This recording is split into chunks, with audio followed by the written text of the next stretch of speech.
Seguro que alguna vez nos hemos preguntado cómo es posible que los sistemas informáticos encuentren algo en una fracción de segundo entre millones de datos. Pues hoy vamos a meternos de lleno en una de las estructuras más elegantes y eficientes que lo hacen posible. Vale, para entender la solución, empecemos por el problema. Un problema que la verdad conocemos todos, tener que encontrar algo concreto en un montón gigante y desordenado de cosas. A ver, imaginemos un diccionario, pero totalmente desordenado. Para encontrar una palabra, ¿qué habría que hacer?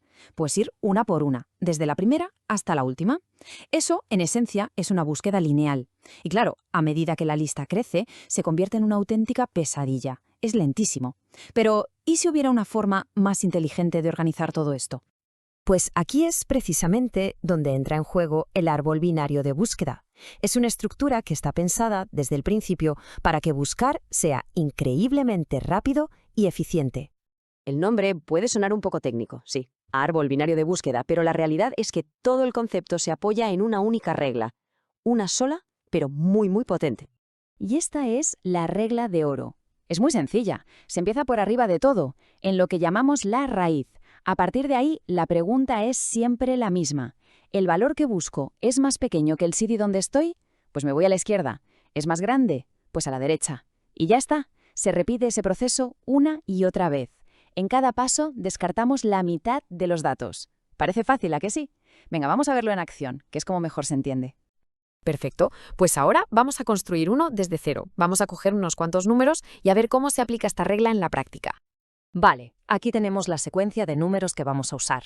El primero de todos, el 49, se convierte en el punto de partida. Es, como decíamos, la raíz de nuestro árbol. Listo, el 49 ya está colocado. Ahora llega el siguiente número, el 34. La pregunta es, ¿dónde lo ponemos? Pues aplicamos la regla que acabamos de ver. Nos vamos a la raíz, al 49, y comparamos. ¿34 es menor o mayor que 49? Es menor, así que a la izquierda. No tiene más misterio. Venga, siguiente número, el 84. Y el proceso es exactamente el mismo. Volvemos a empezar desde la raíz, desde el 49, y comparamos. ¿Dónde irá el 84? Pues eso es mayor que 49, así que va a la derecha. ¿Veis?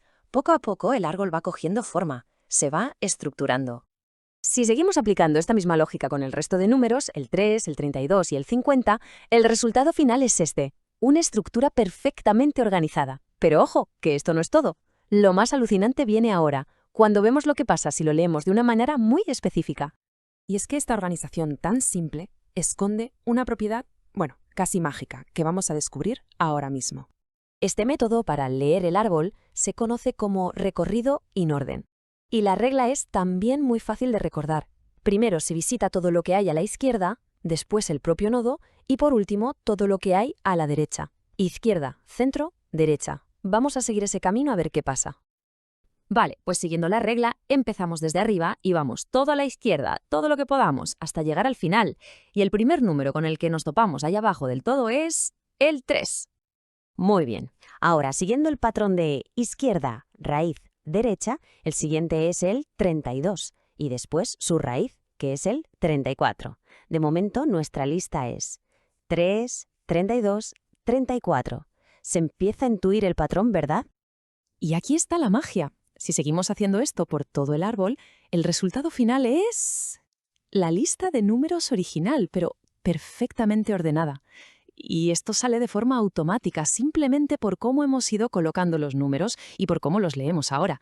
Es brillante. Muy bonito. ¿Pero por qué es tan importante todo esto? Pues la respuesta está en una sola palabra: velocidad. Esta tabla lo deja clarísimo. En una lista normal, el tiempo de búsqueda crece al mismo ritmo que los datos. El doble de datos, el doble de tiempo. Eso es lo que significa ON. Pero en un árbol bien equilibrado es O log N. ¿Y qué significa eso? Pues que puedes duplicar la cantidad de datos y el tiempo de búsqueda apenas aumenta. En sistemas con millones de registros, esto es la diferencia entre que algo tarde segundos o que tarde horas. Ahora bien, seamos realistas. No es perfecto. Tiene sus cosillas. Por ejemplo, borrar un elemento puede ser bastante lioso. Y hay una pega muy curiosa. Si le metes los datos ya ordenados, el árbol se deforma y se convierte, en una simple lista. Pierde toda su gracia. Aunque para ser justos, hay versiones más avanzadas, como los árboles rojo-negro, que se arreglan solos, se autobalancean para que esto no pase.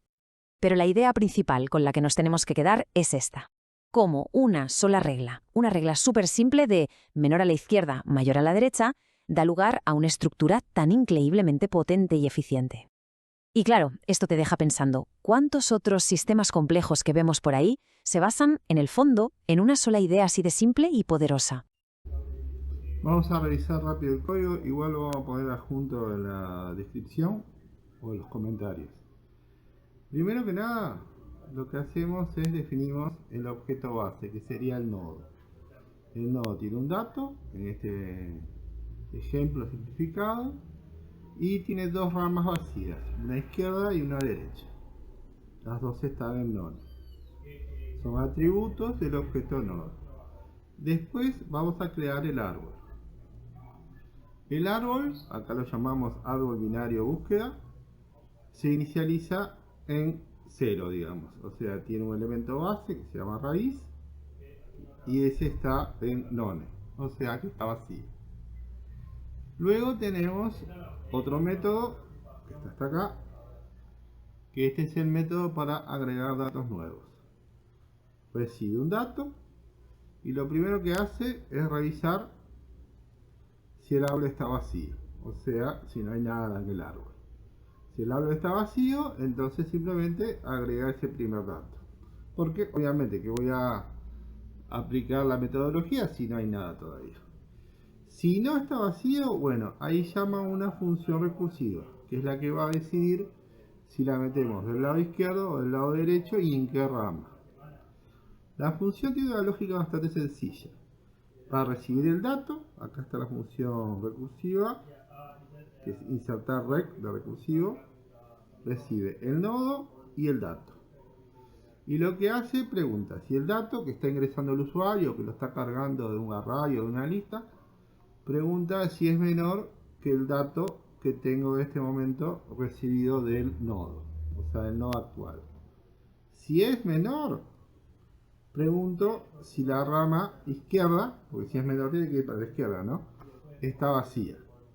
Si está vacía, punga, ahí ya pongo el dato. Cargo el dato en la rama izquierda. Si no está vacía, bueno, vuelvo a llamar a la misma función, pero tirando por el lado izquierdo siempre. Por eso voy creando siempre para el lado izquierdo. Y ese mismo fragmento de código lo repito prácticamente igual en el if. Solo que acá lo considero por el lado derecho. Pregunto si el dato es mayor. Si el dato es mayor y está vacío la rama, cargo el dato.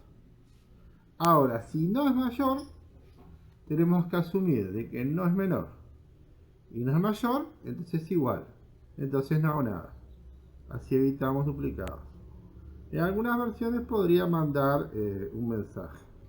Y lo mismo que el otro. Si el dato, si la rama derecha no está vacía, lo que hago es vuelvo a llamar a la función recursiva, pero por el lado derecho. Después tenemos un método de ordenamiento que es bastante sencillo. Es un poco difícil de entender la parte teórica. Yo voy a adjuntar unos apuntes después para que se vea, que es como se conoce cómo se recorre el árbol en orden. Lo que se hace es recorrer el árbol por la izquierda hasta que se encuentra un nodo vacío y ahí se lista el nodo madre. Entonces se recorre por la izquierda y después por el brazo derecho. Y así se va recorriendo todo el árbol, por la izquierda y después al árbol derecho hasta que se llega a la raíz y ahí se vuelve a bajar y se va por la izquierda y por el lado derecho, por la izquierda y por el lado derecho, y el resultado es siempre una lista ordenada o un listado ordenado, como podemos ver acá abajo en la prueba. Después tenemos la búsqueda, que es un poquito más sofisticada, pero mantiene la misma lógica. El método recibe un dato. Si el nodo está vacío, quiere decir que no encontró. Esa es la condición de salida de la recursión. Y si el nodo es igual, quiere decir que lo encontró. Listo. Acá está la condición de salida. ¿Encontró o no encontró? Pero después tenemos que recorrer. Entonces ahí preguntamos. Si es falsa, o sea, si el dato es diferente, él se va a tener que mover. Entonces ahí pregunta si el dato es menor o si no es menor, si es mayor, porque asumimos que si lo encontró ya salió por true. Entonces, si es menor, volvemos a invocar a la misma función, pero por el lado izquierdo. Y si es mayor, volvemos a invocar a la misma función, pero por el lado derecho. Después tenemos la parte de eliminar, que la parte de eliminar es un poquito más compleja, porque tenemos como que reordenar la lista cuando ordenamos. Esa la vamos a dejar para otro video. Y acá tenemos la prueba. Hice un pequeño programita de prueba que nos permite, por ejemplo, mostrar la lista ordenada. Por ejemplo, aprieto 1 y muestra la lista ordenada. Agregar un valor nuevo, aprieto 2 y pongo el valor, por ejemplo, 150. Y después, si pongo, me dice que se insertó adecuadamente. Si pongo 1, veo que 150 quedó al final de la lista ordenada. Y también puedo buscar un valor, eliminar un valor y salir. Este código, acuérdense que se los voy a juntar para que puedan acceder a él. Nos vemos con el profe Gonzalo.